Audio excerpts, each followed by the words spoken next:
bit ago, Hajime Tabata confirmed that Final Fantasy XV would be getting DLC and updates for another full year. The new multiplayer expansion, Comrades, is just another step towards the game eventually being complete. And it's weird, I didn't expect to be saying this, but it's the best slice of the game. I wasn't actually able to get the online aspect of the game working until after I beat it. My internet was just being very spotty for some reason. But because of that, I can confirm that the DLC is completely playable offline. The premise is pretty simple, if spoiler heavy, since it takes place late in the main story. You, the player, creates their own character who must do a variety of missions to power your town. More difficult missions give you more power, which you can spend to unlock more missions and locations.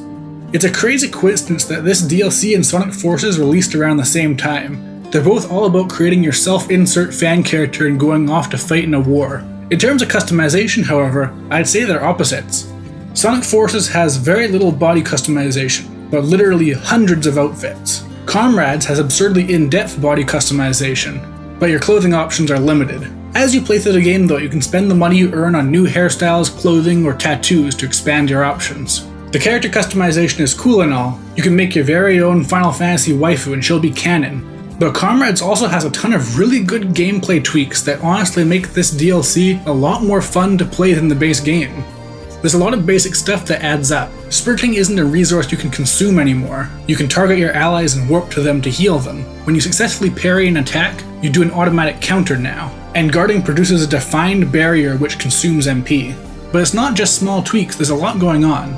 First of all, your custom character can have one of 4 birthplaces. This determines your stats. Basically, you can go for a balance of strength and magic, focus on strength, or have very high health and defense. Then you also have your choice of weapon. Comrades doesn't let you use a lot of the weapon types from the base game, like swords and guns. Instead, it takes special unique weapons like katanas and shurikens and makes them into normal weapon types. The result is there's not really a jack of all trades among your weapons, but a lot of specialization. Since you can switch between 4 weapons at a time, it encourages you to think of which ones will complement each other, as well as what's a good fit for the type of enemies you'll be fighting. In that vein, Comrades has a very in-depth weapon customization system. It reminds me of the system from Final Fantasy XIII, but it's a lot simpler yet simultaneously much deeper.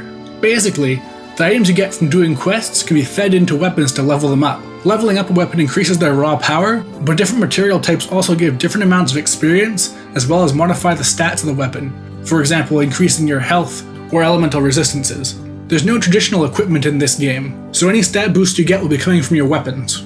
Sometimes weapons will have a bar underneath individual stats that gradually fills up as you raise them. Filling those bars lets you transform the weapon into a new one once it reaches maximum level.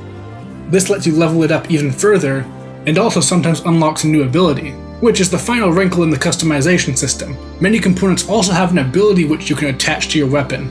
This ranges from elemental damage, restoring some MP every time you do a certain number of hits, or boosting damage under certain circumstances, for example when you're in the air, or attacking an enemy's weak spot.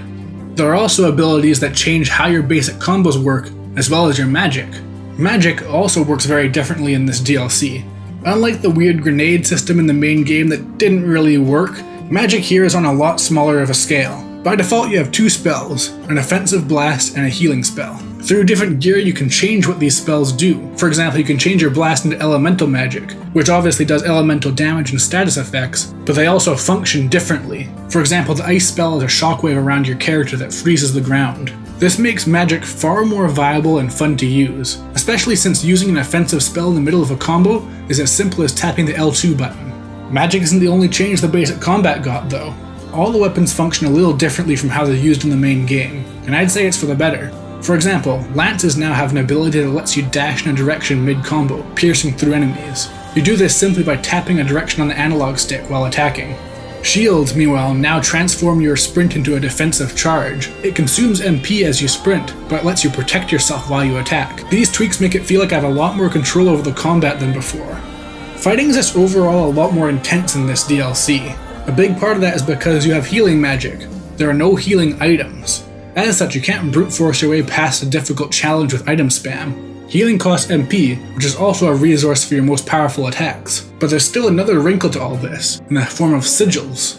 Certain missions involve collecting the royal tombs you visit in the main game. Each one unlocks a sigil. These heavily modify your stats, and also give you a unique ability. For example, the first one you get reduces your strength and defense by 20%, but raises your MP and makes your healing spell have a wide area of effect. Another one drastically raises your attack power, but removes your healing spell entirely, replacing it with a spell that increases your attack power even more. Yet another one increases the damage you do in the air, and also gives you the air step ability from the main game, which lets you consume MP to keep yourself off the ground. Basically, the combat is a huge step up from anything else Final Fantasy XV has to offer. I couldn't really verify it, but I swear the enemies even flinch more. Unfortunately, the game is still Final Fantasy XV at the core, so the flaws from that game persist. Furthermore, the DLC is just hunts. There's only a little bit of narrative holding it together, and the game itself is a little grindy. You'll have to replay the same mission multiple times. That's a side effect of it being multiplayer focused. Besides that, the main thrust of the DLC is restoring outposts and then electing leaders of those outposts to get more resources. Then you pump those resources into doing more hunts, making better gear, buying better clothes, the usual stuff. If that sounds like too much of a grind for you, you might not get much out of this DLC. That said, if you enjoyed Final Fantasy XV's combat, or you didn't enjoy it but felt like it could be something more with just a little bit of tweaking, then this is the meatiest piece of DLC in the game, weighing in at about 20 hours just to complete the main story. Overall, I think this is the best thing to come out of Final Fantasy XV. If the customization and combat enhancements made their way into the main game, with just a few more refinements, it could end up being genuinely fantastic. Until then, this DLC, despite taking quite some time to beat, clearly feels unfinished. The ending is very abrupt. That's because there's still clearly a lot more content coming on the pipeline. As it stands, as far as I can tell, almost half the sigils aren't in the game yet. But because there's already so much content, these future updates make the DLC feel like the best value proposition by far. One last thing though, while I didn't encounter anything major personally, I've heard this DLC can get pretty glitchy, especially online, which I didn't get to experience much of. That said, it's perfectly fine to play single player, besides one key problem. The loading times are abysmal. You're looking at several minutes between each match, and it's especially rough if you fail a mission. Even on single player, there's a weird buffer before your AI partners join you, so it can get very tedious, so that's something you should heavily consider before buying this DLC. Personally, I recommend you bring a snack.